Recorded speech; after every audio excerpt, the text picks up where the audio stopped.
Welcome back to the Manage to Win podcast. Today, we're going to talk about something that's uncomfortable for many people, referral marketing and influencer marketing. And I think leaders really need to understand this, whether you want to go out and consider these types of marketing approaches or whether you want to recognize when people are doing it to you. I'm not saying it's unethical. It's actually very ethical. And we have on our show, Ashley Cline. She's a digital marketing consultant and also the vice president and co-founder of Ice Cream Social, which is an app for doing the referral marketing. Our episode is sponsored by Habitly.com, where you can learn great soft skills. It's interesting whether you want to be an influencer or engage with an influencer, or whether you want to do referral marketing, a lot of it relies on your soft skills. Habitly works on your soft skills, makes your strengths stronger, takes areas of improvement, makes them better. Check it out at Habitly.com. We're going to dive in with Ashley. She gives some great tips. There's a lot of teaching here. There's some stories. And if you've never considered influencer marketing seriously or referral marketing, this is a great place to start. Let's dive in.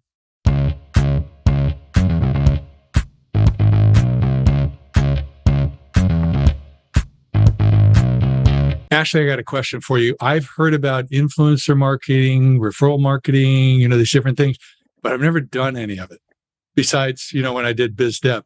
So I'm really intrigued. What is influencer marketing? And I have 10 questions behind that, but where do you want to start? Because you're like the guru, right? Yes. Loaded subject or loaded question. There's a lot of different places you can get started. First, I'll just kind of define influencer marketing. We use this fancy term, influencer marketing these days, referral marketing. You can probably compare it to, a celebrity endorsement, essentially. Very similar. We're all familiar with celebrity endorsements. It's all we see all day long on TV. And influencer marketing, I like to think of it as very similar to celebrity endorsements, but with more trust, because it's coming from a source that you already have some sort of connection with in some way, or a built-in influence, friendship, etc. So there's a couple different areas of that between influencer and referral marketing that we can dig into.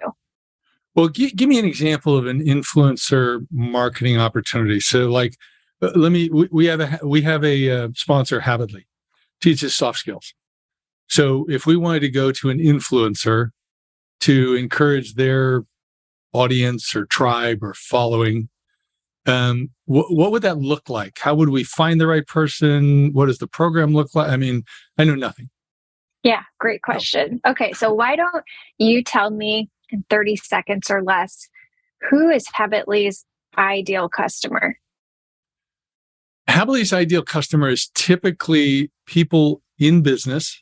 It works for anybody because the soft skills we teach work for both people in business, people personally. But usually they're people in business who realize that they have one or more people on the team or themselves as an individual who has some soft skills that can improve. They're not good at setting and achieving goals.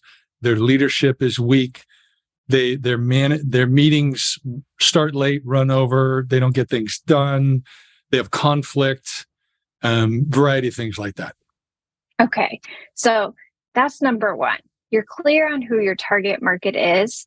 And you also want to consider one more aspect of that is what is their kind of age range? And the reason I ask that is age range can help be an indicator of what social media platform they're probably using most day to day. Is it Facebook? Is it Instagram? Is it TikTok? So once you know where they're hanging out, the easiest thing you can do is go to that platform. I'm going to say TikTok in this instance, and I'm going to type in hashtag time management. And what I want to do is identify the top content creators who are talking about time management. And essentially what you would do is, make a short list of who are the top 5, and then who are the top 10, because you're going to want a list of, there's some people who may charge a premium. There's some people who will charge less, some people that will charge as kind of an affiliate. We can talk through different pricing models and what I've seen across the board. But that'll be your first way to identify some potential influencers you could work with, because the people consuming their content are interested in the exact topics that Habitly has to teach you. So they're going to have your audience captivated already. So that would be essentially where you'd go to find them. Okay, so give me an example of someone who did that and succeeded, but also give me an example of someone who did that and it didn't work and why. Sure. So before I worked a lot in event marketing. That's kind of the space I play in right now. Before that, the first 10, 12 years of my career, I worked heavily in med device. So I won't name any of these companies, but they're big brands that you know of, big brands that straighten your teeth type brands. And so I worked on the agency side where all we did was influencer relations. And the best way is, that's how we do it. That's how we identify who we want to work with, is who's already got a captive audience of the people we're trying to talk to. Are we trying to talk to, moms? Are we trying to talk to career professionals? We find those influencers. And then this is where it gets a little messy, because depending on that level of influence, they all have their own method of being contacted. If they're pretty big, they have it in their bio that says, hey, inquiries, email me here. Great. You send an email. Now, what you want to be careful of, if they don't have an email, you send them a direct message on the platform. Whatever, you can do to get in touch with them. There's no directory where you can go and just, reach out to all these people. So what you want to do is make sure you know a little bit about this influencer. You want to make sure you're customizing your proposition to them, because they get pitched all day long. And if they can tell that your pitch to them is a cut and paste that you sent to 100 other people, they're not even going to look at it. So the first thing you need to do, it's just basic people skills, networking. You got to build that connection first and foremost. You can still ask for the ask in the same thing. Hey, we're interested in working with you. But you don't want to cut and paste it and say, we're this brand. We want to work with you. We pay this much. You don't even want to have that conversation yet as far as payment terms. But you got to build that connection and let them know that you've done your research. Hey, we chose you because, one, we love that you talk about this. You created these 3 videos that are some of our favorite content. We found it so educational, so informative, and you have great engagement. We can tell that your audience is really interested in what you have to say. They really trust you. And we love that you take the time to respond back to them. Like, show that you've done your homework before just pitching them. Okay, so let me tell you this story, David. We had a company approach us that knew influencer marketing was important, but they have not been able to figure it out. So we dive into what they've been doing, and here we find out that they have just been spamming hundreds of influencers on Instagram in their DMs with this same pitch.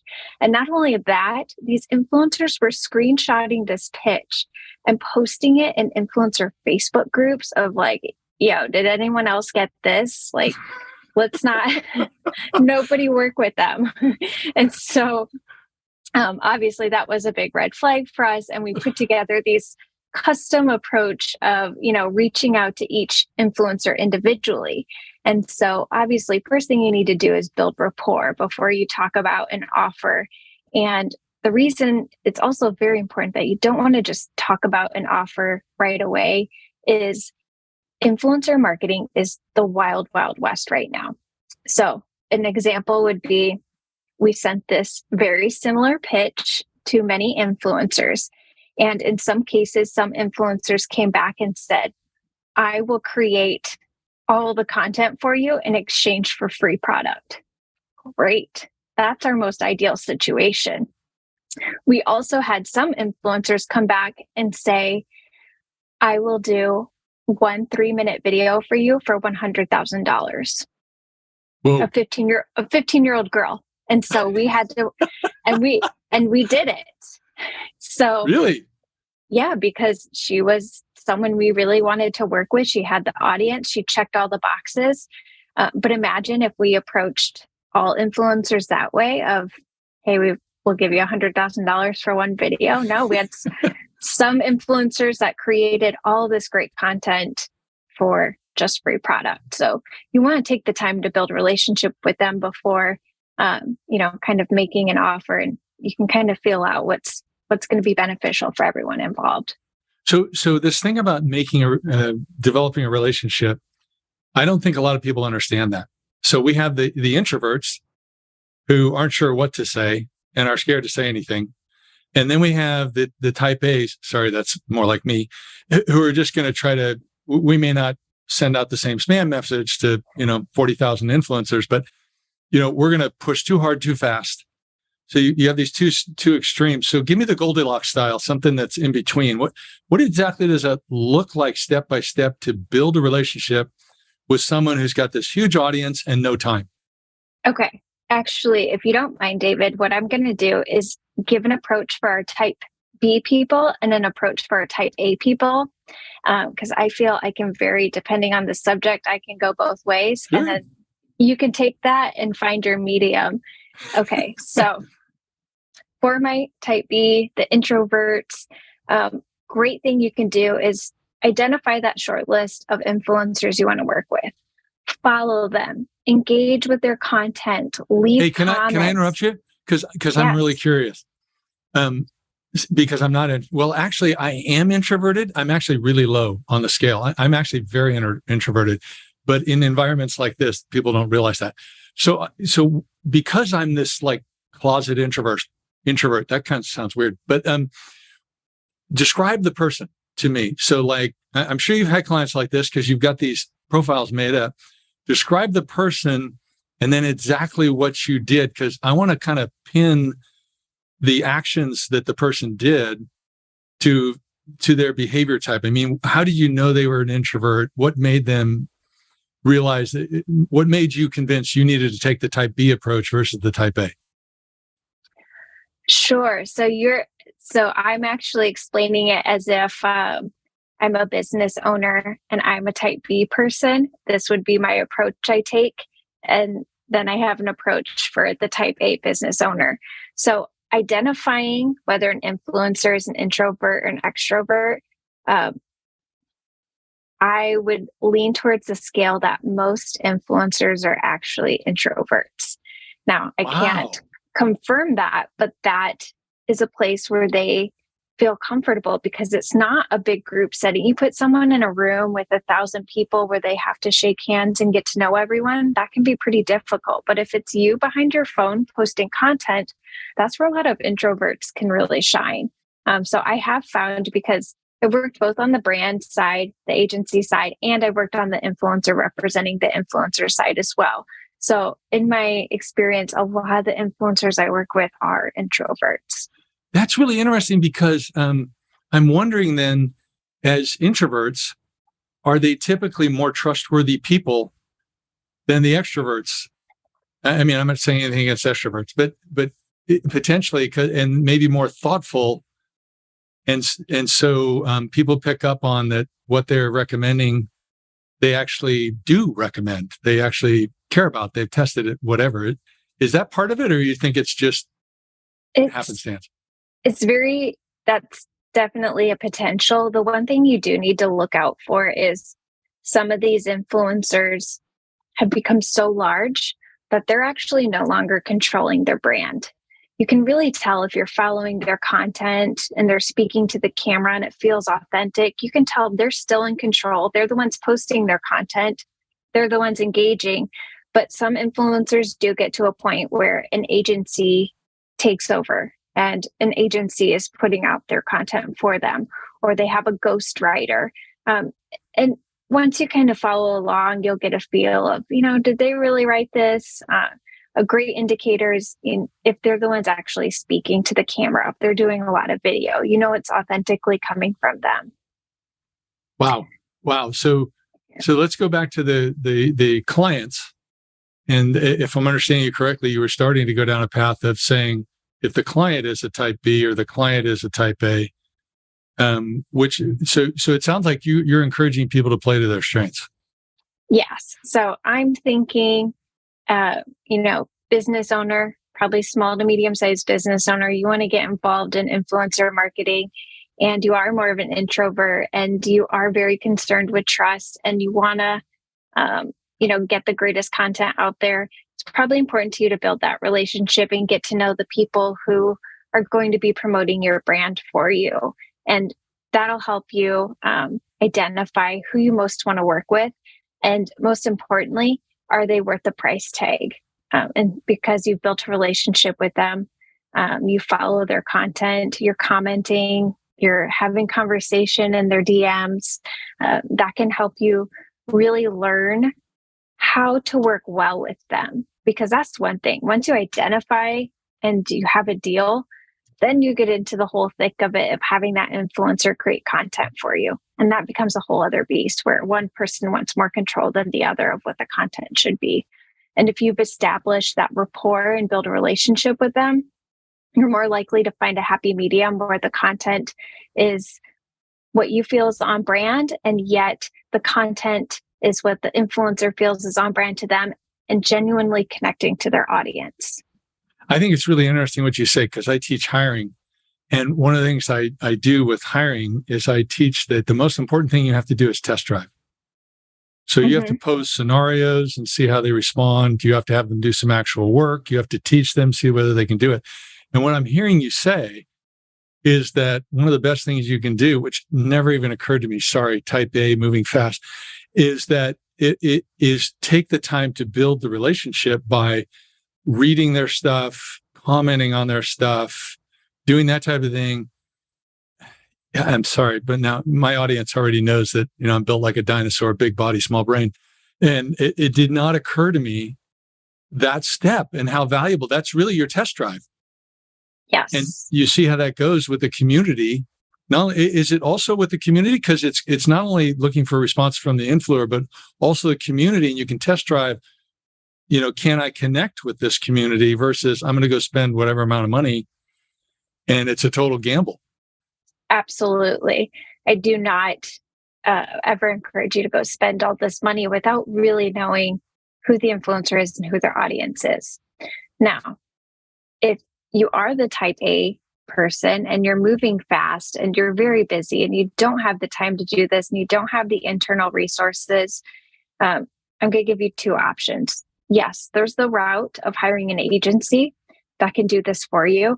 The benefit of that is, in my experiences and working with these agencies, we have people on the team that do have real life connections with these influencers. They are talking to them every day. It's very similar to if you've done any public relations marketing.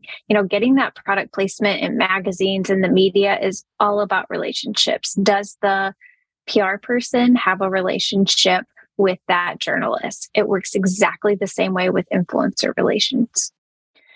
Go ahead. No, okay. I can hold myself back. Go ahead. Okay. Well, if you're not ready for that yet either, there's another route that will still give you the results you're looking for, but it's really reimagining what you would consider influencer marketing. And that's what I call referral marketing. So if you are a business owner, you have a built-in audience already. You have clients. Your clients, as we all know, are the greatest source to bring you new referrals. And that can be some of the most affordable marketing. In my experience in doing campaigns, I do full digital marketing campaigns. So if I'm taking Facebook ads, email campaigns, SMS, and referral marketing, and I stack them all against each other, and I say, what is my cost per acquisition? The cost to acquire a customer with referral marketing is almost always about 30 to 50% less. Wow.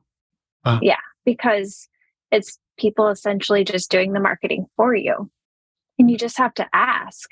And so that can be more of that. I don't have time. I need to send an email and ask people. And if you gamify it, people are more willing to help you.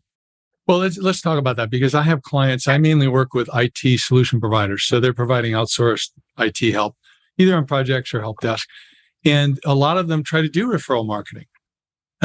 But for them, that means once in a quarter, once a year, they ask one client, do you have anybody that might have need for our services? Real simple ask. So when you're talking about referral marketing and the results you're referring to, referral marketing results you're referring to, that sounds wrong. I shouldn't be repeating myself. But what does that look like? What does that program, what's that system look like? Sure. So and maybe you got an example of a client that was doing it the way I was saying, and what are they doing now with you, type of thing. I'm really curious. Yeah. So I'll just start off with an example and then explain how it works. So I have a customer that well-known brand does great in sales. They don't really have a need for referral marketing. They assume that friends are inviting their friends to buy their product anyways. And that's just an assumption that they made. And so we said, hey, why don't you try our tool called Ice Cream Social? And it will facilitate this referral marketing for you. It will ask them, hey, invite your friends and we'll give you a reward if you get friends to buy. And so by implementing that, what they found is their overall revenue increased by 7%. And in terms, when we're talking about a company this large, 7% is a huge margin for them. Now, if I've done the same thing, but with smaller companies that maybe don't have the same volume, surprisingly, the impact is even greater. They're able to increase their revenue easily by 15%. And all you're doing is managing that ask, because a lot of times we'll ask for referrals, or we just kind of assume people will keep us in mind. But that one-time ask, when you catch them off guard or they're not quite ready, isn't always the most effective. And so part of it is just in the delivery. How often are you asking them? Do you have a way to track it and facilitate it? And what's in it for them? So what's the reward? How do you ask them? So like, if you're just, now I've been in business development probably for 50 years. Okay. I'm 65, started when I was 15, with my pickup truck going around and getting business and hauling stuff or doing landscaping. So what is that ask? Because if I'm just doing an email, once a week, once a month, once a quarter, or whatever, says, hey, anybody you want to refer to me, what does that look like? I mean, am I offering them some value? Hey, I saw this article, looks really cool, thought you might be interested. Boom. Do you know anybody who's...